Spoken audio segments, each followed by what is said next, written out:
Okay, today we're going to do a quick call on the neuro-linguistic hypnotic model, the new model, the secret to master change.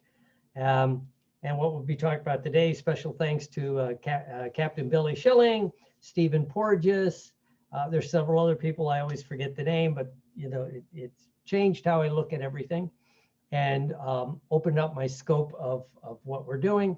But a lot of people ask this. It's part of what we teach now in the basic NLP because it's a different model.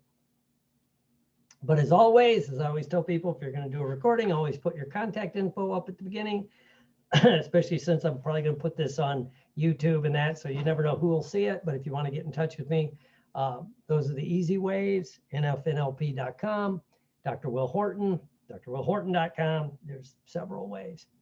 But always as we start, ask yourself, what can I learn new today? And this actually goes to the HOT model, which is if you ask your brain questions or you ask yourself questions, your brain goes into trying to answer that question, right? And so what can I learn new today? And how can I apply this information? And as always, how can I have fun today? So it's kind of cool. All right, so, excuse me. And, you know, if time is fluid, past, present, future, all events can be re-experienced and re-imprinted, right? So when we make changes from in your life at any given point, it's a way to re-imprint old imprints. And, you know, I've had some interesting conversations with people when I start now. I'm just saying, there is no such thing as an initial sensitizing event. The way your brain works, that's not how your brain actually works. You know, I understand the theory. It's one of these things when people talk about it, it makes sense intellectually. But if you really understand like three basic concepts, and I'm not saying a regression wouldn't work, it's just, it's interesting, right? But once you change the past, it comes forward and changes the future. And one of the most overlooked aspects of NLP in general and hypnosis is people try to get fancy, right? And I always say a lot of trainers want to appear smart, you know, so they make things more complicated. In fact, the whole field of NLP where they made up all these words, my favorite's transderivational search, which means look through your past. They could have just said look through your past, but they come up with a really cool word because it sounds smart. Right? But what we talk about today gives you a blueprint to open up the subconscious mind. And I always talk about, and I've said this one several times, it's one of my favorites lately, the Princeton Seminary study. And this is what happens with a lot of NLP types and trainers. And what it was, they took some Princeton students who were in graduate school to become, I don't know, ministers, preachers, whatever they were. They were in seminary school. And so they got them together and they said, okay, your assignment is to go speak on, what's it called? The, you know, helping people. The, just fell out of my head. The Good Samaritan. You're going to go preach on the Good Samaritan. So they reviewed it and talked about it. And all the guys are probably, and girls, are probably sitting there thinking how they're going to talk about it, you know, what people do in seminary school, right? They're thinking of that. And so they sent them on their way. And right before they left, they said, oh, by the way, you got to start speaking in 5 minutes. And every person they gave where they were supposed to speak was about an 8-9 minute walk. So they had to really hustle to get to where they were going. All right. So they leave. The real part of the study was they took the acting students from and Princeton has a good acting school. They took the acting students and gave them the assignment to be in the way of each one of these people going to go talk on the Good Samaritan. You know, like they're hurt, they're wounded, somebody's just, girl sitting there just crying in the middle of public and all this other stuff. And what they found is every single seminary student did not stop to help the person in need. They avoided them to go and preach on how to be the Good Samaritan, which is kind of interesting, right? Including one or two literally stepped over someone that were laying on the stairs to get up into the building to go and talk, right? And it's all about how, and this is kind of tied into what I'm talking about. It's easy to lose the forest for the trees, right? And so like in the NLP and the hypnosis world, especially at the base level, you know, people want to start teaching all this advanced stuff. They're losing the forest for the tree. Somebody's got to understand the basics before you can get fancy, right? To use the martial arts analogy, which I always do, there's a reason it takes 2-3 years just to learn the basic movements in martial arts, the front kick, the back kick, how you do a punch, all this other stuff, right? You could show somebody how to do something fancy, like I always say, a spinning back kick or a hook kick. And maybe they could look like they could do it, but they wouldn't understand it. They'd have no idea what it was. And when it didn't work, the whole thing goes out. So it's something to think about. And what we'll be talking about is a concept called the triune brain. And it comes from Paul MacLean. And some arguments would say it's fallen out of favor. But for what we do, it's a model that works great. That you basically have 3 brains operating at all time, right? The reptilian brain, which is the first part of your brain that developed when you're born, right? It keeps you alive. Basically survival instincts, breathing, eating, swallowing, and all that. And its basic response to stress is to freeze, right? That's your reptilian brain. It'll startle, and then it'll, like, if you watch a lizard, would be a good example. And as humans develop, they go into the midbrain, right? Which is the mammalian brain, is what most people would call it, right? And this begins to interact with others, right? Begins to interact with others. And then at the highest, at the highest level is your neocortex, your front brain, where it's the higher thinking skills. One way to look at it, if you've ever had a baby or been around a baby, people constantly, and it's true, those of us that have done it, and you know this, which is, somebody will say, all my baby does is eat, sleep, poop, and cry. That's it. That's all a baby does when it's first born. That's it. It eats, sleeps, poops, and cries. And if you startle it, it'll freeze, right? And then cry, right? That's its response. And actually, that's their reptilian brain, which is the first thing that's developed so you can survive, to eat, breathe, do the things you need to do, right? And then around the ages, they usually say 3 months or a little bit older, the midbrain starts to develop. That's when a baby will, like, recognize the parents or the caregivers, and they'll smile. They begin to interact with the people around them. They'll smile. They'll react to the people's emotions around them. That's their midbrain reacting. The mammalian brain, just like your dog or your cat, I see Mary Beth with her cat, they can respond to your emotions and your basic physiology. It's deep. They just do that, right? Right? Okay, fine. And then your neocortex, your front part of your brain, starts developing in adolescence. It has a spurt around that 12, 13, 14 mark, right? It has to do with hormones. That's when kids go crazy, but it hasn't fully developed to your late teens, or some people would say into your mid 20s. In men, it develops a little slower than women, right? And so that's why you get teenagers that are highly emotional, right? And they don't really think through their activities, right? And it's because they're still relying on their reptilian brain and their midbrain. They have a little bit of the neocortex, but not quite all of it, right? And it's just different levels. So as we always say, if you think about things you did in your adolescence that you're embarrassed about, it's your brain. You didn't know better. Just like good reaction, if you've ever been in a trauma, like a crime or something bad happened and you froze, right? And you froze, you think, why did I freeze? Why didn't I respond? Why didn't I jump out on the street and help that person, right? Well, it's your brain regressed to the reptilian thing where it froze. It's going to take in information, and it's going to take a while to work through that, right? They just made a big deal. I guess there was an attack in New York, and I guess 2 doormen watched, right, while it went on. And then as it de-escalated and the bad guy started to go away, they ran out to help the victim. And, of course, they're really, like, reaming those guys for doing that. But at the same time, they probably regret, they froze because this is an unusual situation.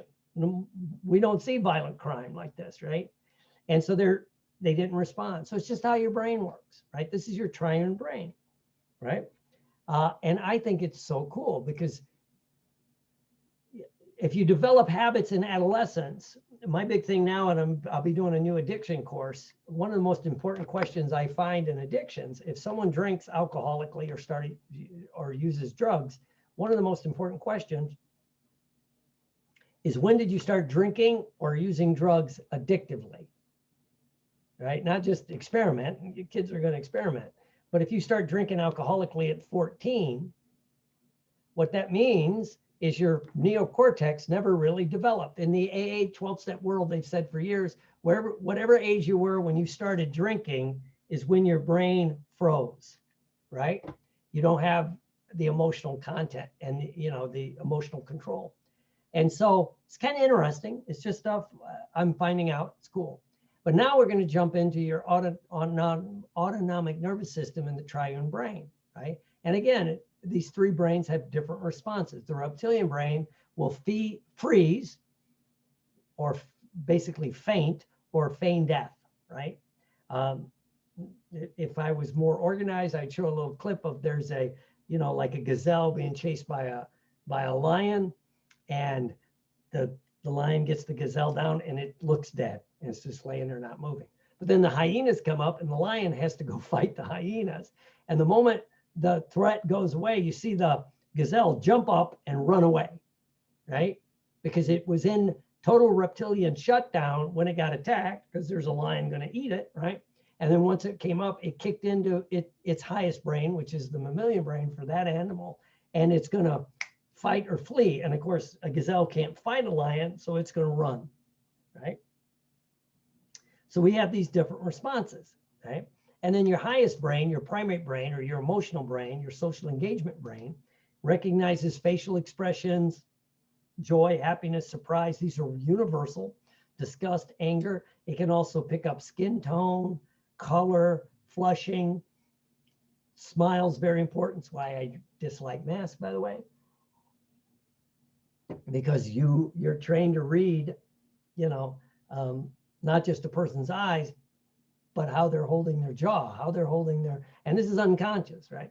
So anyway, but you're going to socially engage. These are just the different levels of the mind, right? Now, what I want to talk about, which is the naturalistic theory of hypnosis and NLP.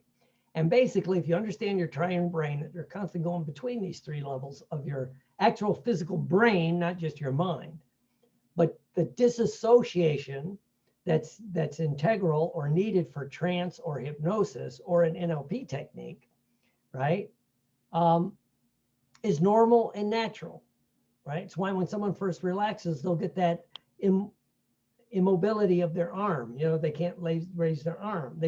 They're suddenly dropped into a different part of their brain, right? Loss of muscle tone. It's why in the classic techniques, the Dave Ellman, make sure the arm's loose, right? That means they're in a different part of their brain, right? It's also why, when you really begin to understand this whole thing that some organizations and people still teach about depth scale, 6 or 12 or whatever it is it's not true, right? When I should put the scales up, but if you use the classical 3-6 level model, that you have to be in like level 5 to negatively hallucinate. Right? One of the deep trance. I go, really?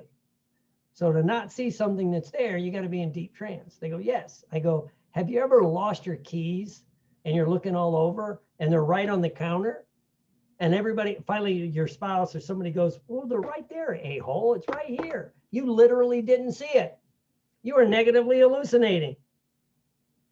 You weren't in formal trance. It's your mind's bouncing around different levels all the time. So this whole idea, you got to be in a certain level, or like the deepest level, level 6, to positively hallucinate, to see something that's not there. I dare say we do this all the time. I'm sure you were there. No, I wasn't there. I wasn't there. Somebody was just talking to somebody. Yeah, you were at that conference a couple years ago. One of the conferences. I go, no. Yeah, I'm pretty sure you were there. I'm like, I can tell you, because I've never been to that conference. I wasn't there, right? Well, I'm pretty sure. Well, they've seen me at other conferences. Their brain filled it in. They probably heard probably one of my students talk about NLP. Maybe they mention my name and boom, there I am, right? It's how your brain works. So the natural theory about going into trance, which a lot of hypnotists and NLP types, especially guys that are into like supposedly waking hypnosis, will act like it's something mysterious or hard to do when actually it's very easy and natural, right? If you understand it. So you're going to go to different levels. And when you tag it into this next thing, you know, the naturalistic theory, it's basically how you respond to a hostile environment. Your brain developed over millions and millions of years, eons, to do one thing, which is to keep you alive, to look for threats. Number one, we are threat-oriented individuals, right? Because we are not the biggest, fastest, strongest things on the planet. In fact, all animals, the ones that survive, are the ones that respond to a hostile world, right? And we call it existential threat, a lion, a tiger, a bear. You know, is that person standing there, are they a threat to me? You know, are they part of my tribe, or are they part of my, are they somebody that will kill me, right? And it's why your brain responds this way. You're constantly searching for existential threat. Now, especially in the last couple hundred years, we're not constantly bombarded with existential threats. There are some, but it's not like it used to be. So if that's the case, our brains lock into other things. It will look for things to be worried about. It will default to being negative, right? It's just the way your brain works. It takes a lot of work to change it around, right? And so when you're being scared, it does that, right? And so again, the disassociation that you need for trance or NLP techniques is a way to deal with any kind of threat, right? So it's normal and natural. And when you connect this to what I call the hierarchy of thought, it disrupts the flow of information and it gives you a different way to look at it, right? And we call this the HOT model. And what the HOT model is, hierarchy of thought, HOT, right, is basically you have these different levels that your brain's dropping to. And it kind of coincides with, you know, the triune brain. That's why it's a good model. You can argue whether it's true or not, but it's a good model. The first level of thought, when you're really in the first level of thought, you're having the experience. It's a primary sensory experience, right? You're in the lowest part, you're down into the deep mammalian brain, probably in the reptilian brain, right? So you have the thought, I'm angry, I'm hungry, I'm upset.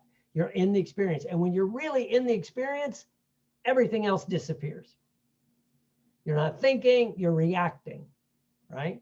Which is good. And we train ourselves to do this with things like sports, rapid response training, where you're going to respond in certain ways. It has to be at this level. You can't think about it. Anyone that's ever played any sport of any kind can tell you a lot of the sports happen at such a speed, you can't think that fast. You can't think fast enough to respond, to block the punch, to block the shot, to hit the base. You have to go on autopilot. So we know now we can train our brain, but the first level of thought, you're in the experience, right? So let's say, like you say, you're angry. I'm angry, or I'm hungry. You're there. So if you're angry, you'll find a reason to be angry. If you're hungry, you'll just start eating, right? And so that's the first level of thought. The second level of thought is you pull back one level and you go to the thinking thing. I'm having the thought I'm angry. I'm having the thought I'm hungry. And then you might go, that's interesting. I just ate. Why am I acting like I'm hungry, right? So you pull out of it. So you're out of the experience and you're in the mammalian brain, a little bit higher, which we do know like a lot of animals can think simple thoughts. They can begin to put things together. And this is what happens in this level of our brain. We don't do deep thoughts. We don't do deep connections.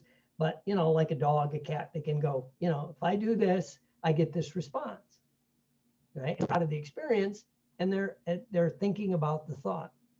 And then the highest level of thought is the third order, which is I'm having the thought I'm angry, right? And that's what we teach people in the old, I still remember the old anger control model. Count to 10 and then think, what are you really angry at, right? It pulls you out of the experience. So you're thinking, and the 10, counting to 10, even if it takes a split second, pulls you out of the experience. And you go, you know, I'm really not hungry. I'm bored. You know, there's nothing new on TV. People wonder why all these people gained all this weight during the pandemic. And part of it, they're bored. People are just bored. You know, because the TV shows ran out. There was no new movies. There's not a lot to do. A lot of us, when it first started to happen, oh, I'm going to take all these classes. And we did. Thank God I took all these neurology classes, trauma classes. And after about, you know, it's about June, July, I'm like, I'm sick of this shit. I don't want to take any more classes right now. I'm just like, I'm classed out, you know. And as my wife would tell you, I got no class anyway. So, hey, you know, so people are bored. And then, but if you pull back from, I'm not really hungry, I'm bored. There's nothing on TV. There's not. So, and that's what we do when you think of it this way. If we have these 3 levels of thought, now when you look at hypnosis or NLP, it gives you a model of how the NLP techniques work. One of the classics, to go back to this, like the fast phobia technique in NLP, where you watch yourself watch a movie. It's double disassociation, right? You're watching yourself watch the movie. So you're not really having an experience. You're watching yourself down there have the experience. It's double disassociation.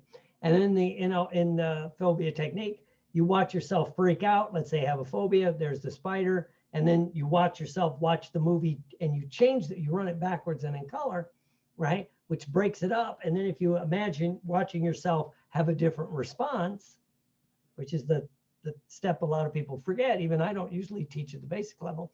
So you rewind it, and then when you redo it, you're editing the movie so you have a better response. So you're buying that split second, so the next time you'll have a different response. So it pulls you out, it rewrites something. Our brains are a little bit more fluid, they think, than a lot of the other animals. So that's why the hypnosis and the NLP techniques work. Even on like a 1 session, couple of sessions intervention. But now we also know from certain things that's great, but it's got to be repeated, right? And either they have to do it themselves, they have to begin to develop a process, because the way you get neuroplasticity, which is a big buzzword in all psychology, right? And especially in the hypnosis and NLP world. But what I noticed in the hypnosis and NLP world, they forget that true neuroplasticity takes a lot of repetition, depending on what you're learning. And it really takes a lot of repetition if you're unlearning an old pattern to learn a new pattern, right? You can teach a rat to run down and take a left in a maze pretty quickly. But once you install that, and now you want it to go down, take a right, and then take a left, or whatever, take a right instead of a left, and then turn the other way, they got to unlearn, because for hundreds of times, they're still going to run down and take a left the way they were trained. And it's only when that doesn't work, then they'll keep doing it. And it takes a while to rewrite the old models of your brain, right? And again, NLP techniques work by bypassing the critical factor using non-threatening process changes. So when you watch yourself watch the movie, have the phobia response, you're not really freaking out about the spider, you're watching yourself. It's a disassociation, right?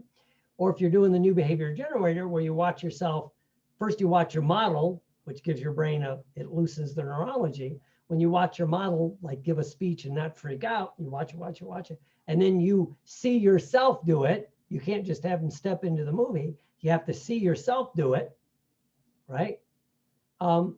You see yourself have different responses, right? So they think what's beginning to happen, your brain's starting to rewrite those neural things.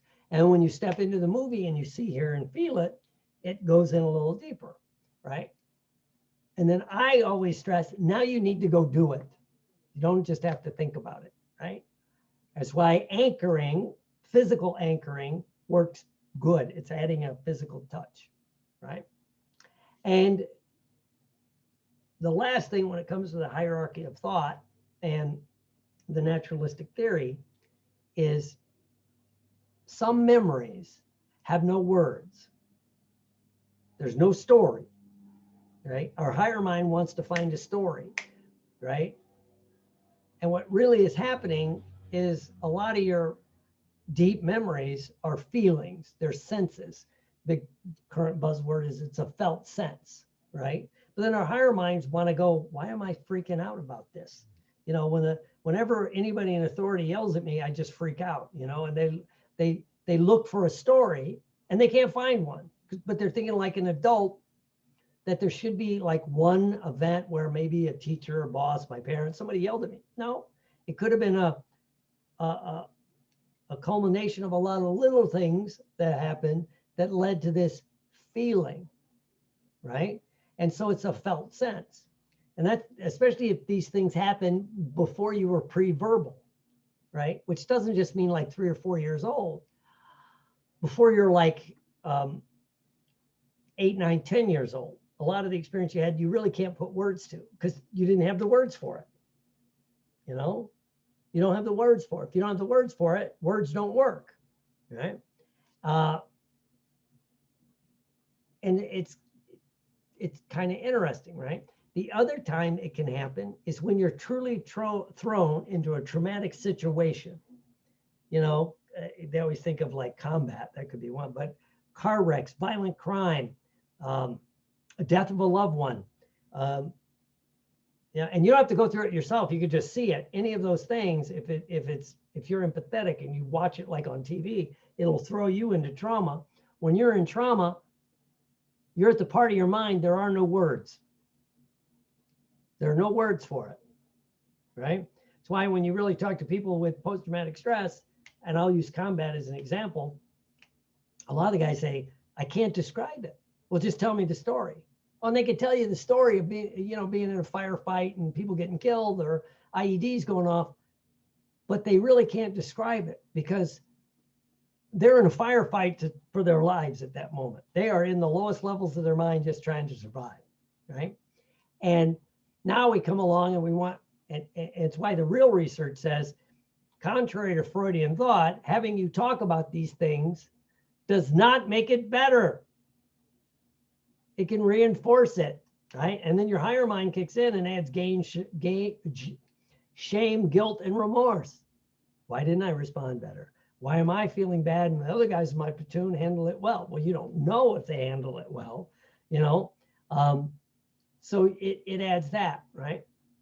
And you can bring in even deeper cognitive dissonance, the separation, by trying to explain it, right?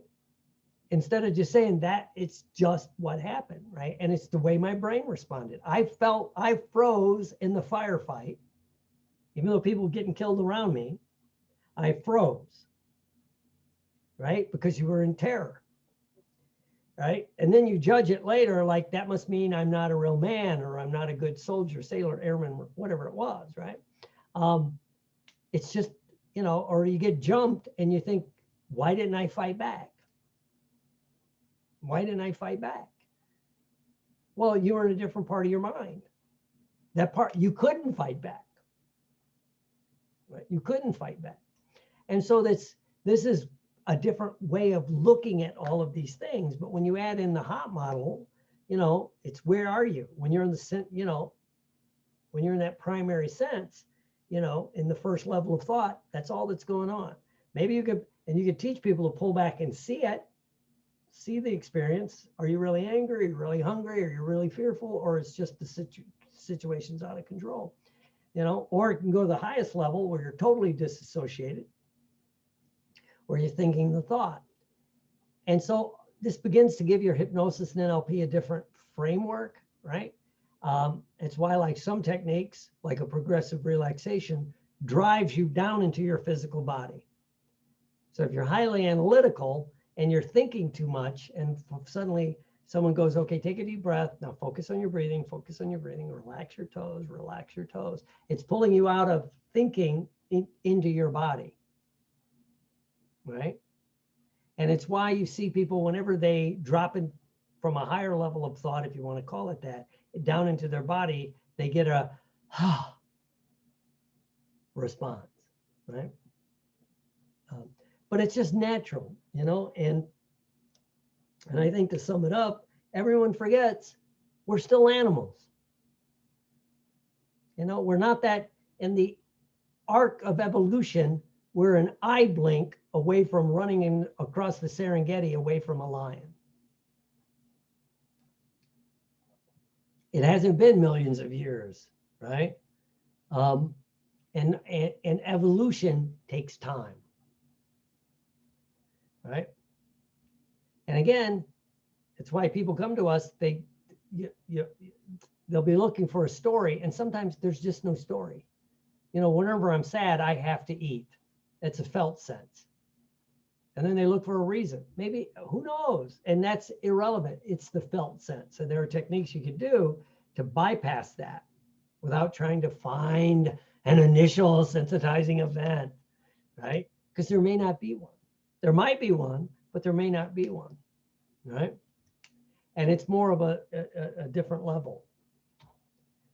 So that's a little bit on this beautiful thing I call, you know, the triune brain and the naturalistic theory and the HOT model, right? How you experience, dissociate, and things like that. And it gives you a totally different viewpoint of it and helps us help other people make change and yourself, right? Because again, sometimes it has nothing to do with your higher self or your personality. It's how your brain responded to the situation, right? And I remember one time someone who will remain nameless, but they love to do rapid induction, right? Just walk up, sleep to people. And I'm sitting there going, this is interesting, you know? And the person was teaching it, you know, and I saw a student, this happened to a student. Well, when the person that was teaching it, he just intuitively, or he kind of knew that he set it up so the people seeing it, like it was in a bar, right? Where it's like, you know, so like you guys, Michelle and Carol watching, and they see this person do this funny stuff over there. So then they'll approach you and they go, sleep, you know, the person will respond. Well, the student didn't pick up that. They just walked up to a stranger, grabbed their hand and went, sleep, like that. And the person popped them in the face as hard as they could, right? And it was like, that was an instantaneous survival response. And you find out that person been a veteran, been in combat. It's like, you shocked me, boom. And then they felt terrible, right? And I'm like, that's why I wouldn't walk up on the street, you know? And I've noticed the guys that teach and I wish, and one guy actually does, when he takes the students out, like in Vegas, and they start practicing, he'll say, practice with each other so other people can see it first, right? So then they know, oh, this is what's going on. And then everybody, you know, nobody wants to be left out, fear of missing out. Yeah, hypnotize me and that. But if you just walk up to a complete stranger and grab them and start doing that, I would dare say that may not end well. You know, and I had this argument with somebody. I said, well, okay, well, you know, I ain't doing it, you know, because I don't want to get popped in the head, you know. And in this day and age, you don't know if that guy's packing or that lady's packing. You know, you might get tasered, shot, right? So anyway, let me stop the recording. So if you have any questions, again, reach out to me at, where's my stuff? There's my info. Let me stop the recording. And